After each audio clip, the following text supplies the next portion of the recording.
Here are the top 5 entry-level finance roles that get you paid. So first off, we have an analyst or junior analyst at a hedge fund who can make anywhere from 300K to 600 plus K. And when you think of a hedge fund, you want to think their job is to maximize the return in a specified market. It could be equities, it could be corn futures in Alaska, it could be whatever you want it to be, but that is their job. And it can get very technical, right? You might be doing Python code, or you might be building a pattern just to make sure that you maximize each trade. And that's what makes it super hard to get into. And along with that, hedge funds can be gone in the poof, right? You can have one for 2 years and it's gone, which makes it also very risky if you don't know what you're doing or you're going to the wrong fund.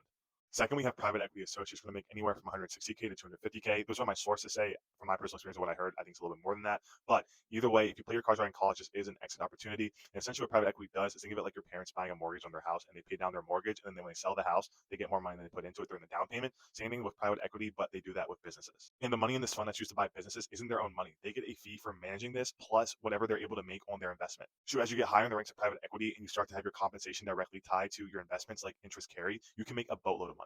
Third, we have our investment banking analyst, which makes anywhere from 160K to 210K right out of college. This is a very common exit from college. And even though you're working 80, 100 hours a week, the benefit of a job like this is it builds a lot of skills that people value in finance. And two, you get to exit to a lot of those opportunities I said before, like private equity funds and hedge funds. Fourth on the list, we have private credit analysts. And a private credit analyst is going to make anywhere from 150K to 200K a year. It can be a little bit more depending on where you go. But for a private credit analyst, the work-life balance is going to be a lot better than investment banking. You're working with companies who are just coming to you for debt terms. And usually something they can't get at a bank either because they can't get it or they need some special or specialized terms in order to get the loan. Now I have three honorable mentions, right? We're going to do corp dev, which you can actually get out of college, even though it's a little bit more specialized, which is usually going to be around 100K to 140K. Or you can also do consulting, which is going to be a similar pay range. Or you can do private wealth management. Now, even though they don't have the same entry amount, long term, I think they match up fairly well against some of these other careers, especially when you consider the work life balance in private wealth management.